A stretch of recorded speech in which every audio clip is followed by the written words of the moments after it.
ये आकाशवाणी रायपुर है। प्रादेशिक समाचार बुलेटिन के साथ मैं विभाष कुमार झा।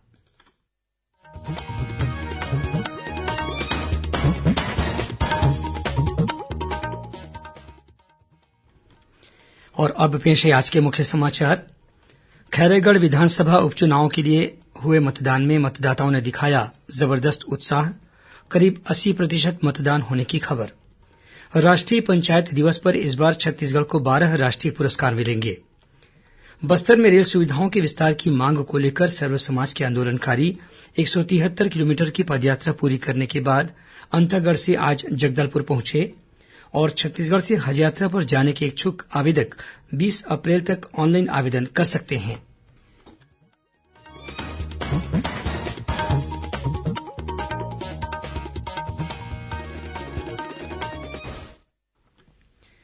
अब समाचार विस्तार से। खैरागढ़ विधानसभा उपचुनाव के लिए मतदान आमतौर पर शांतिपूर्ण रहा। अंतिम समाचार मिलने तक यहां 80% मतदान होने की खबर है। मतदान का वास्तविक आंकड़ा देर रात तक मिलने की उम्मीद की जा रही है। राजनांदगांव स्थित जिला निर्वाचन कार्यालय के अनुसार दोपहर 3 बजे तक लगभग 66% मतदान हो चुका था। इनमें महिला मतदाताओं की संख्या पुरुषों से कुछ ज्यादा रही। खास बात यह रही कि खैरागढ़ और आसपास के इलाकों में तेज गर्मी के बावजूद विभिन्न मतदान केन्द्रों के बाहर मतदाताओं की लंबी कतारें लगी रहीं और लोगों ने वोट डालने के लिए काफी उत्साह दिखाया। विभिन्न केन्द्रों पर बुजुर्गों और दिव्यांग मतदाताओं के लिए समुचित व्यवस्था भी की गई थी। अनेक बुजुर्ग मतदाता व्हील चेयर पर बैठकर भी वोट डालने पहुंचे। छत्तीसगढ़ में वर्ष 2018 के चुनाव के बाद यह चौथा उपचुनाव है। इस उपचुनाव में कांग्रेस की ओर से यशोदा वर्मा और भाजपा की ओर से कोमल जंघेल अधिकृत प्रत्याशी हैं। वहीं जनता कांग्रेस छत्तीसगढ़ के प्रत्याशी नरेन्द्र सोनी भी चुनाव मैदान में हैं। इनके अलावा 7 अन्य उम्मीदवार भी इस उपचुनाव में अपनी किस्मत आजमा रहे हैं। जिला निर्वाचन अधिकारी और राजनांदगांव के कलेक्टर तारण प्रकाश सिन्हा ने बताया कि खैरागढ़ उपचुनाव में 100% मतदान का लक्ष्य हासिल करने के लिए पूरे निर्वाचन क्षेत्र में बड़े पैमाने पर जागरूकता अभियान चलाया गया। मतदान का प्रतिशत बढ़ने में इस अभियान की भी प्रमुख भूमिका रही। खैरागढ़ उपचुनाव के लिए वोटों की गिनती 16 अप्रैल को होगी और इसी दिन परिणाम घोषित कर दिए जाएंगे। राष्ट्रीय पंचायत दिवस पर इस बार छत्तीसगढ़ को 12 राष्ट्रीय पुरस्कार मिलेंगे। केंद्रीय पंचायती राज मंत्रालय द्वारा आगामी 24 अप्रैल को आयोजित किए जाने वाले समारोह में ये पुरस्कार दिए जाएंगे। खास बात यह है कि इस बार छत्तीसगढ़ की 9 ग्राम पंचायतों को भी सम्मानित किया जाएगा। दीनदयाल उपाध्याय पंचायत सशक्तिकरण पुरस्कार के लिए जिला वर्ग में कबीरधाम जिला पंचायत को चुना गया है। वहीं विकास खंडों के वर्ग में पाटन और सूरजपुर का चयन किया गया है। इसके अलावा 9 ग्राम पंचायतों को भी राष्ट्रीय पुरस्कार से सम्मानित किया जाएगा। इनमें धमतरी जिले के छिपली और हरदीभाटा, कोरिया जिले के चिरमी, बालोद जिले के पैरी, सूरजपुर जिले के बसदई और कबीरधाम जिले के केजेदाह ग्राम पंचायत को शामिल किया गया है। राज्य की इस उपलब्धि पर मुख्यमंत्री भूपेश बघेल ने सभी पंचायत संस्थाओं को बधाई और शुभकामनाएं दी हैं। छत्तीसगढ़ व्यावसायिक परीक्षा मंडल व्यापम ने स्नातक स्तर के विभिन्न तकनीकी पाठ्यक्रमों में प्रवेश के लिए परीक्षाओं की संभावित तिथियां जारी कर दी हैं। अधिसूचना के अनुसार इस बार इन परीक्षाओं के लिए छत्तीसगढ़ के मूल निवासी अभ्यर्थियों से किसी भी प्रकार का शुल्क नहीं लिया जाएगा। व्यापम द्वारा आगामी मई और जून महीने में इंजीनियरिंग, पॉलिटेक्निक और कृषि पाठ्यक्रमों में प्रवेश के लिए परीक्षाएं ली जाएंगी। बस्तर में रेल सुविधाओं के विस्तार की मांग को लेकर सर्व समाज के आंदोलनकारी 173 किलोमीटर की पदयात्रा पूरी करते हुए अंतागढ़ से आज जगदलपुर पहुंचे। ये पदयात्रा 3 अप्रैल को नारायणपुर जिले के अंतागढ़ से शुरू हुई थी। सर्व समाज द्वारा जारी आंदोलन का पहला पड़ाव आज जगदलपुर में संपन्न हो गया। इस आंदोलन को सर्व समाज के अंतर्गत शामिल 73 संगठनों ने समर्थन दिया है। आंदोलन के पहले पड़ाव के तहत ये आंदोलनकारी दल्लीराजहरा से जगदलपुर तक रेल लाइन के विस्तार के साथ ही बस्तर में रेल सुविधाएं बढ़ाने की मांग कर रहे हैं। आंदोलनकारी अंतागढ़ से पैदल चलते हुए नारायणपुर, कोंडागांव और बस्तर जिले के करीब 72 गांवों को पार करते हुए आज सुबह करीब 10 बजे जगदलपुर पहुंचे। ये सभी लोग पैदल चलते हुए जगदलपुर स्थित मां दंतेश्वरी मंदिर के सामने टाउन क्लब मैदान पहुंचे, जहां सर्व समाज के पदाधिकारियों ने एक जनसभा ली। इस जनसभा को पद्मश्री धर्मपाल सैनी और बस्तर चेंबर ऑफ कॉमर्स के अध्यक्ष मनीष शर्मा सहित अन्य पदाधिकारियों ने संबोधित किया। प्रदेश में 18 से 59 आयु वर्ग के लोगों को 10 अप्रैल से निजी टीकाकरण केन्द्रों पर एहतियाती डोज दिया जा रहा है। स्वास्थ्य विभाग द्वारा निजी टीकाकरण केन्द्रों के पैरामेडिकल स्टाफ को एक वेबिनार के माध्यम से टीकाकरण के संबंध में प्रशिक्षण भी दिया गया है। कोविड टीकाकरण के संबंध में राज्य की नोडल अधिकारी डॉक्टर प्रियंका शुक्ला ने बताया कि राज्य में 15 वर्ष से अधिक आयु के 99% लाभार्थियों को पहली डोज दी जा चुकी है। वहीं 83% लाभार्थियों को दूसरी खुराक भी दी जा चुकी है। राज्य में चिटफंड कंपनियों के विरुद्ध प्रशासन द्वारा लगातार कार्रवाई की जा रही है। चिटफंड कंपनियों से निवेशकों की पूंजी वसूल करने के लिए प्रशासन द्वारा कंपनियों की परिसंपत्तियों की कुर्की और नीलामी भी की जा रही है। इसी कड़ी में धमतरी जिले के कोड़ेबोड़ में संचालित एक चिटफंड कंपनी की जमीन को नीलाम कर प्रशासन इसके बदले करीब 2.25 करोड़ रूपये वसूल कर चुका है। केंद्र के समान महंगाई भत्ते और 7वें वेतनमान के समान गृह भाड़ा भत्ता प्रदान करने के मुद्दे पर आज कर्मचारी संगठनों के प्रतिनिधियों की मुख्य सचिव के साथ बैठक हुई। छत्तीसगढ़ मंत्रालयीन कर्मचारी संघ के अनुसार इस बैठक में यह सहमति बनी है कि मुख्य सचिव मुख्यमंत्री से इस विषय पर चर्चा कर अगले सप्ताह इस बारे में निर्णय लेंगे। इस आश्वासन के बाद कर्मचारी संघ ने कल बुधवार को सामूहिक अवकाश पर जाने के अपने फैसले को स्थगित कर दिया है और सभी कर्मचारियों से नियत समय पर कार्यालय में उपस्थित होने का आग्रह किया है।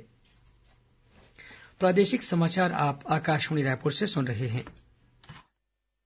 खबरों से है आपका वास्ता और खबरों की विश्वसनीयता से है हमारा वास्ता। आकाशवाणी समाचार रायपुर के प्रादेशिक समाचार बुलेटिन के साथ ही हमारे समसामयिक कार्यक्रम आप रेडियो के अलावा अपने मोबाइल पर भी सुन सकते हैं। आकाशवाणी समाचार फेसबुक, ट्विटर और यूट्यूब पर भी उपलब्ध है। हमारा Facebook page Chhattisgarh news on AIR, Twitter handle CGAIR news और हमारा यूट्यूब चैनल है छत्तीसगढ़ AIR न्यूज।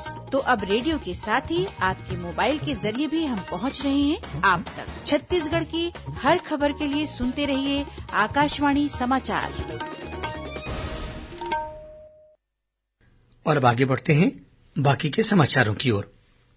श्रोताओं, आजादी के अमृत महोत्सव पर आकाशवाणी समाचार द्वारा राष्ट्रीय स्तर पर आयोजित की जा रही प्रश्नोत्तरी के तहत आज का प्रश्न है, उस स्वाधीनता सेनानी का नाम बताएं जिसने फिजी में गिरमिटिया मजदूरों को संगठित किया था और भारत लौटने पर उन्होंने अवध में किसान आंदोलन का नेतृत्व किया था।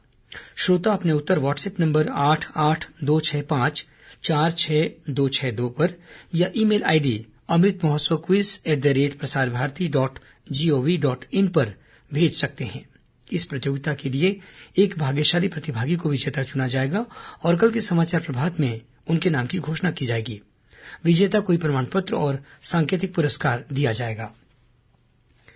छत्तीसगढ़ से इस बार हज यात्रा पर जाने के इच्छुक आवेदक आगामी 20 अप्रैल तक ऑनलाइन आवेदन कर सकते हैं।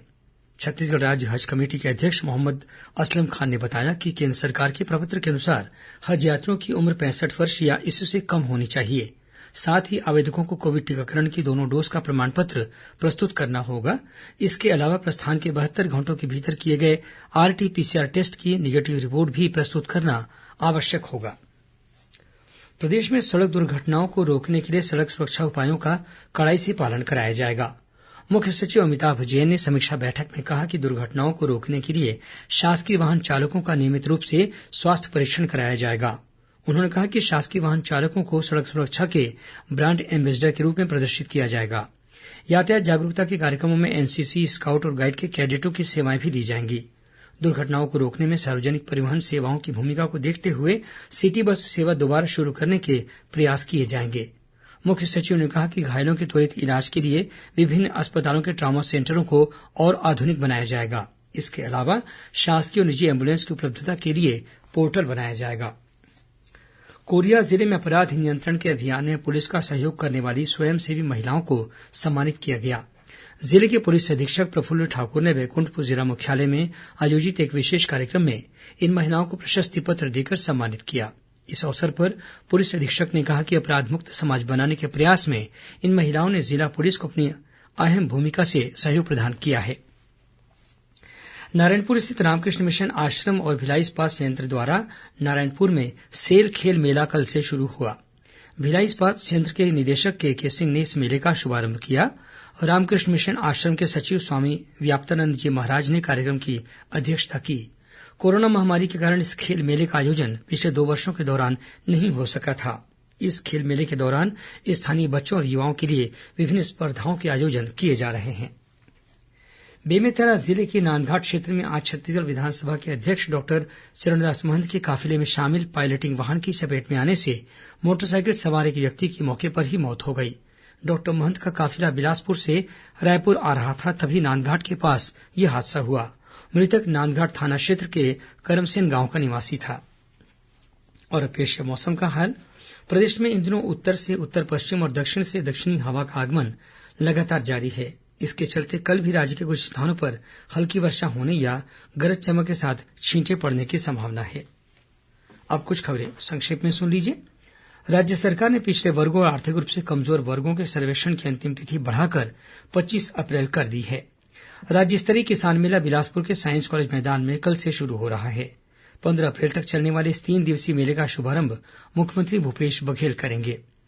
खालसा पंथ के 10वें गुरु तेग बहादुर सिंह के 400वें प्रकाश पर्व पर सिख समाज की ओर से बेमेतरा में नगर कीर्तन निकाला गया।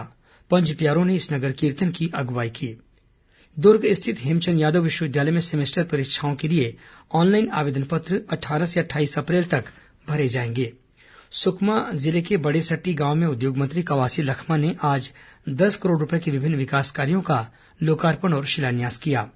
और नारायणपुर के व्यावसायिक क्षेत्र में स्थित एक 4 मंजिला इमारत में आग लगने से इमारत में काम करने वाले मैनेजर की मौत हो गई। वहीं बड़ी मात्रा में सामान भी जलकर नष्ट हो गया है। एसडीआरएफ की टीम इस इमारत में काम करने वाले लगभग 50 कर्मचारियों को सुरक्षित बाहर निकालने में सफल रही। आग पर काबू पाने के प्रयास किए जा रहे हैं। अंत में मुख्य समाचार एक बार फिर। खैरागढ़ विधानसभा उपचुनाव के लिए हुए मतदान में मतदाताओं ने दिखाया जबरदस्त उत्साह। करीब 80% मतदान होने की खबर। राष्ट्रीय पंचायत दिवस पर इस बार छत्तीसगढ़ को 12 राष्ट्रीय पुरस्कार मिलेंगे। बस्तर में रेल सुविधाओं के विस्तार की मांग को लेकर सर्व समाज के आंदोलनकारी 173 किलोमीटर की पदयात्रा पूरी करने के बाद अंतागढ़ से आज जगदलपुर पहुंचे। और छत्तीसगढ़ से हज यात्रा करने के इच्छुक आवेदक 20 अप्रैल तक ऑनलाइन आवेदन कर सकते हैं। इसी के साथ प्रादेशिक समाचार बुलेटिन समाप्त हुआ। नमस्कार।